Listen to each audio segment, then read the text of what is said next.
What's up, my chaos loving fiends? Today we're going to build and magnetize a Forge Fiend for maximum weapon loadout flexibility, because money ain't infinite and I ain't splashing out for a new model every time the meta changes, which from my experience, my very limited experience in this hobby and as a player, it seems like it is pretty often.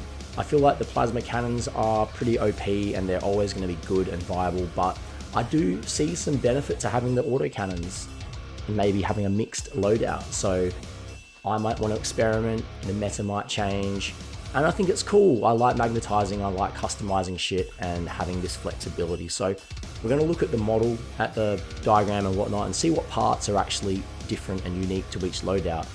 Fortunately, it's just the guns in this case. If we wanted to magnetize everything to make it swap to a Molar Fiend, it would be a different story, and I have not figured that out yet. So we've got the two common connection points and their ball and socket joint. So getting familiar with that, thinking about the positioning and where it might look the best.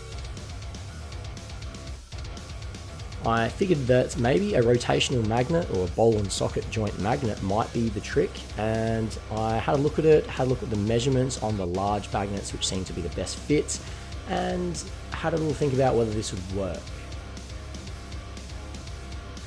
Visually, since they're both ball and sockets, I guess it should be easy enough to imagine, but I was having a hard time figuring out how the ball magnet would insert into this and where the socket magnet would go.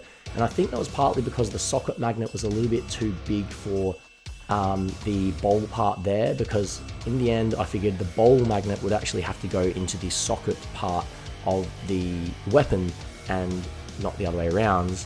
And so the measurements made it a little bit tricky, so I decided to do it a different way.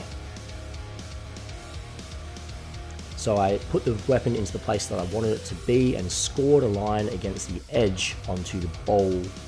Wait, the bowl joint, yeah. Then I nearly butchered it by trying to cut it off with hobby snippers and then some rusty old pliers. Do not try this at home. Fortunately, I remembered I had these tiny, thin little hobby saw blades that go into a hobby knife or a hobby saw, and I carefully cut away a nice, fairly precise line where I had scored the mark.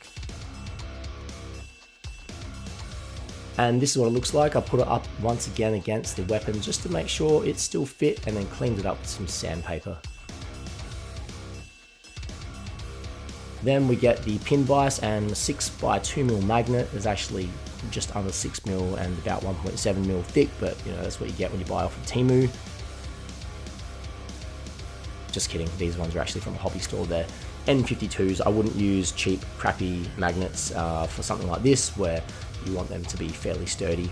So we went in with drilling a pilot hole, and then 3mm, and then the 6mm wood drill bit, which you'll see has like a pointed end, which leaves an extra little indentation. So we will fill that up, and I'm just checking that the magnet fits, and going back and filling up aforementioned hole with a little bit of sprue glue, just so the super glue doesn't have to seep all in there and waste a bunch of super glue.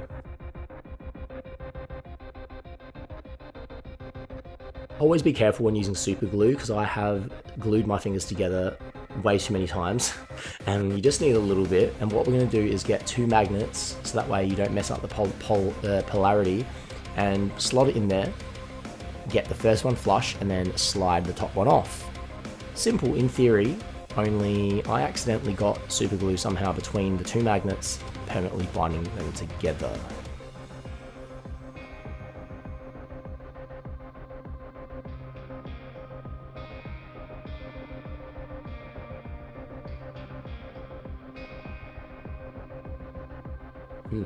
Yep.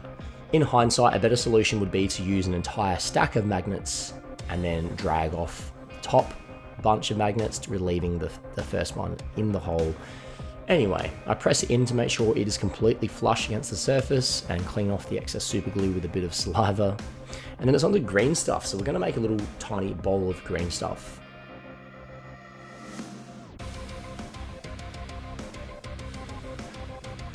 And what this is for is to press into the hole or the bowl socket part, I guess, the socket of the weapon, and having that second magnet there up against the magnet will make sure we get the right polarity. And it also makes it easy for us to press the green stuff in the weapon in deep enough so that it is just completely flush against the shoulder joint and not spilling over and not leaving any unsightly gaps. I probably would just leave it there in future, but I decided to try and clean up this excess green stuff with a scalpel or a carving tool, and I think it kind of looks worse for it. It's definitely messier, even after I kind of tried to tidy it up and make it flush against the magnet again, but unnecessary time and probably looks worse in the end. So I had to kind of push it in harder to make the green stuff sit flush against the shoulder joint again. So I think that step was kind of just a waste of time, to be honest.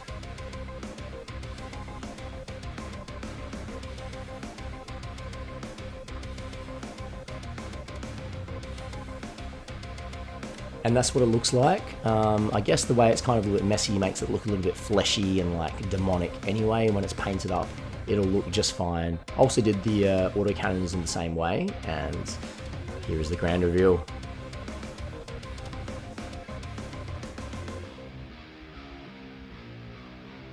How good is that? Sits up nice and flush. The magnets are pretty strong, being N52s, but still quite easy to rotate, to manipulate the positioning and to take off. And autocannons as well, just to prove that I'm not a fraud. They also stick on very well. You can see the adhesion and like the strength of the magnets pulls them in very well and nice and strongly. I tried to demonstrate the strength of them by seeing how far away I could hold the magnet and still stick, and it almost fell on the ground, but it just managed to hold on. So yeah, pretty happy with this. Now I can swap between weapons whenever I feel like. If you guys have enjoyed this video, please give it a thumbs up, let me know in the comments, share it around, and of course hit that sub button. I really appreciate it, and I'll see you in the next one.